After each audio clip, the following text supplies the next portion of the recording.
Club fans, Kate Grace here. I'm going to take you through my activation routine. I do this before running, before workouts. I also just do it in the mornings on getting up. It's a great way just to kind of get limber, get those muscles activated and ready for the day. Should take about 10 to 15 minutes, totally dependent on how much you roll. I'm going to do a little timer here to keep myself on track. So we'll see. The last take I did, I went a little bit over. So we're gonna start. Starting with a roller. We're gonna put it under here, start with our back. Again, runners, also just like people, if you're on computers a lot, you end up scrunching over. So it's nice to roll out your back. Cup your hands around your head to support your neck and kind of make sure that you're activating your core a little bit. And just go up and down. And then we're gonna do some thoracic extension. So you're gonna find a place kind of mid upper back that might get a little bit stuck, and then just go back and forth a few times.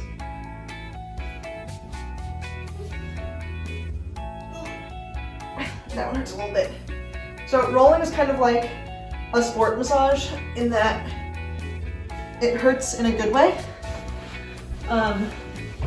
Side body is another one we don't normally get. Kind of roll along all the muscles here. Again, if it's more painful than you like, you can put pressure on your hand or on your front hand just to take a little bit of weight off. Other side.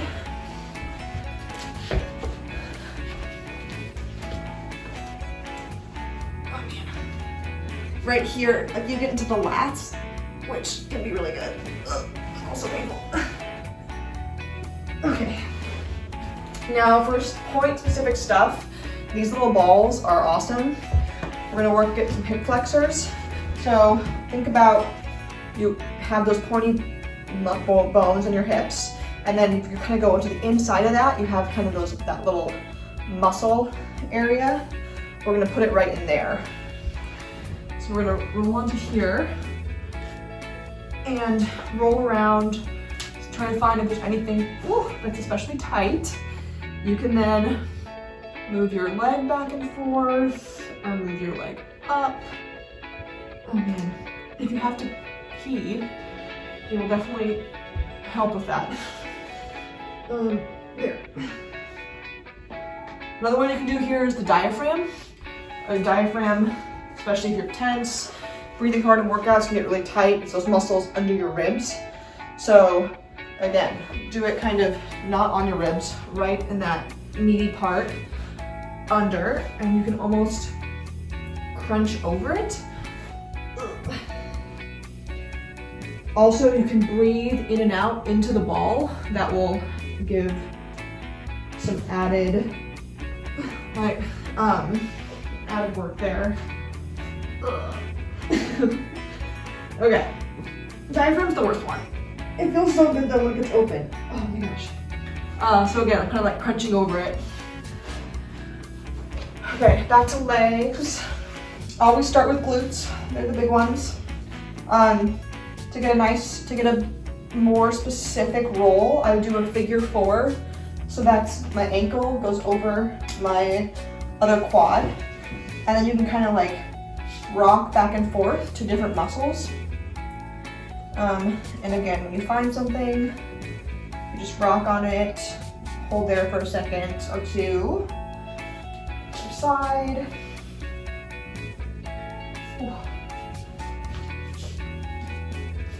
I try to do things that are like, have a little bit of a rhythm to it, so you're not bouncing all over the place. Next, you do the IT band, and especially the area between where the IT band meets the quad. So it's kind of like, as if you're on your side, roll a tiny bit front. So maybe you're like 45 degrees front, and then go back and forth. Again, with rolling, what you can do is if you find a place, you go up and down, just like test out the muscle, and then you find a place that's especially tight, you can then roll on and off of it. Also, hold where it's hurting, and then move back and forth with your foot. And again, I'm saying hurting. I mean, this is all like think sports massage. This is gonna be, it's in a good way, you're kind of working out the knots in your muscles. It shouldn't be painful to the point of like, I don't know, anything bad. Okay, that quad's done. This quad. This should also be a nice, kind of like ab upper body work also, just a little bit, because you need to be holding yourself up with your shoulders also. Other side. I crack a lot. Okay, so hamstrings, same deal. You can kind of roll on and off. Find places that are especially tight. I can kind of sometimes go over to the side of the roller, like that edge, to get a little bit more in there. With your calves, the calves can be harder to get like any kind of pressure on, so you put my other leg on top of it to kind of add some weight there, and then roll on and off of it again. Move your foot around. Last guy is this muscle along the outside of the shin. So think you're not on your shin bone, you're on the outside of the shin bone. And then for some extra love, you put your knee into your calf. So you're on here, again, keeping your body up, a little bit of weight on your hands, and then you're kind of digging your knee into your calf. You can move back and forth along that front muscle, and then you, at the same time, you're getting this nice release of your calf muscle. Okay, that's it for rolling. Again, as quick or as long as you want. Next, we're gonna do some activations of some major muscle groups. Transverse abs are the big guys. So these are all the muscles in your core. Think of your core as like a corset or some kind of just this wrap around your full mid-body, right? It's not just the Lopez abs. It's not just the like 6-pack abs or 10-pack abs, whatever. It's the whole thing. So we're gonna go on our back. And in order to activate that, you can move your pelvis down. Think about pulling in your stomach. And you can also put your hands on your pelvis and do a little hop, like ha, ha. And when you do that, you should feel those muscles engage, okay? So all of those things, pull stomach in, ha.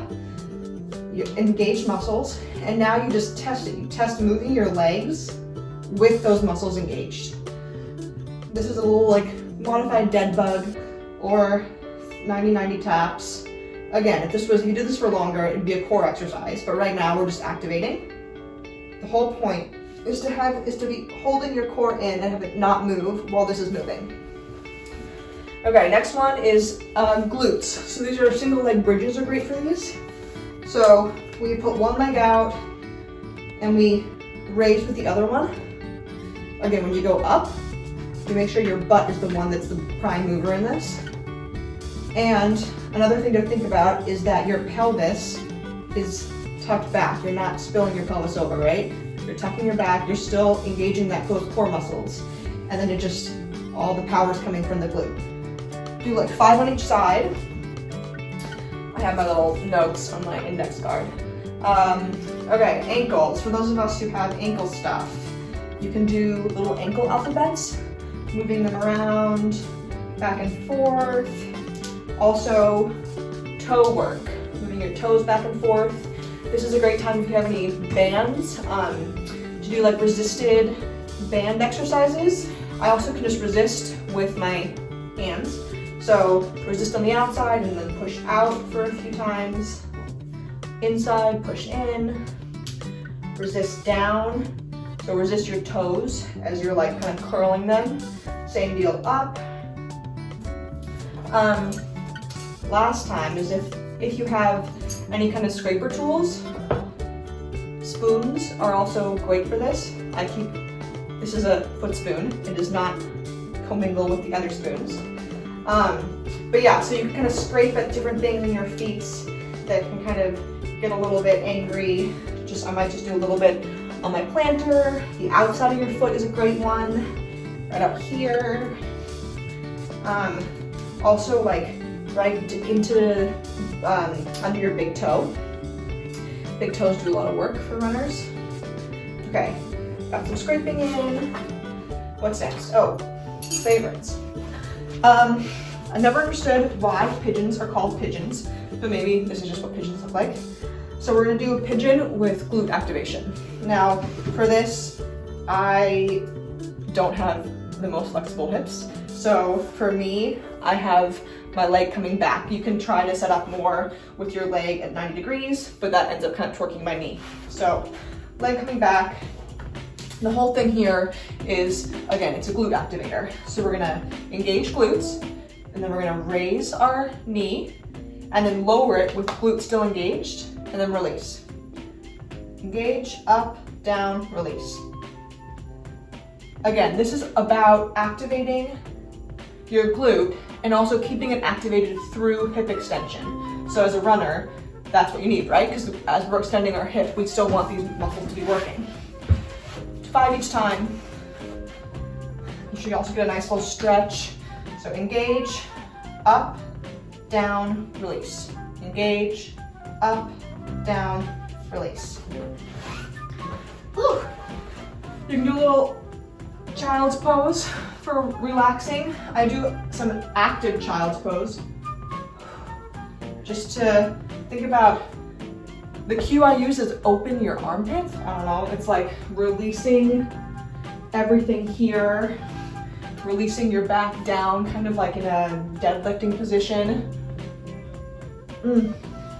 Okay, so we did the front side, activating abs. We want to activate the full circle around your core, so the back.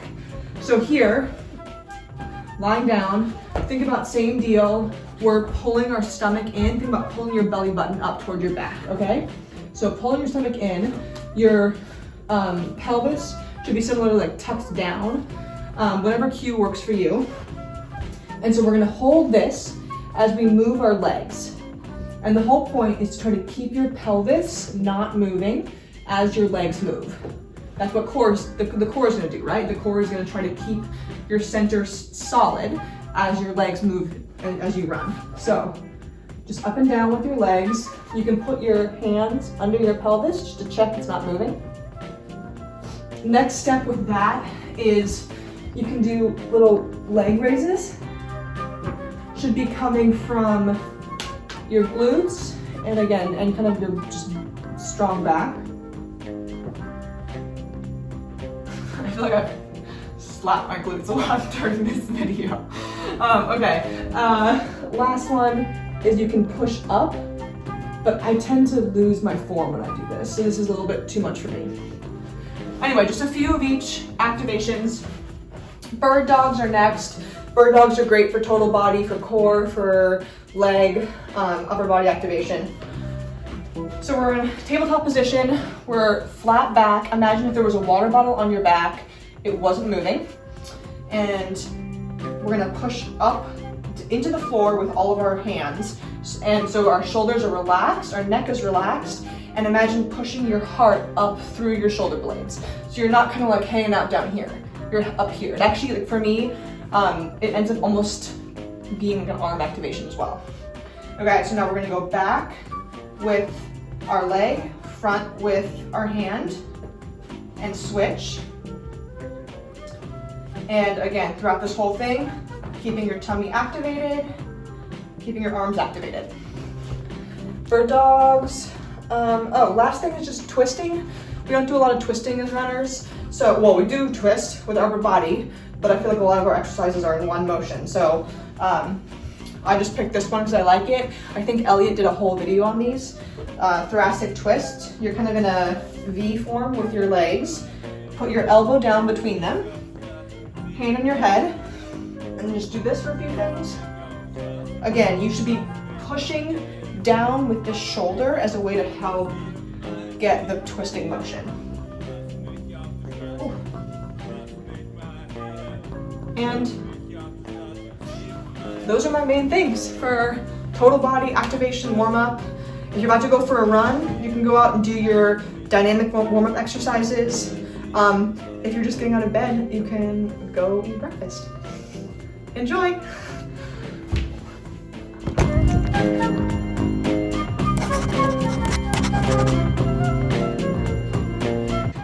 We've been doing these videos about once a week, and if you want to watch, you can always subscribe to the channel. Somewhere.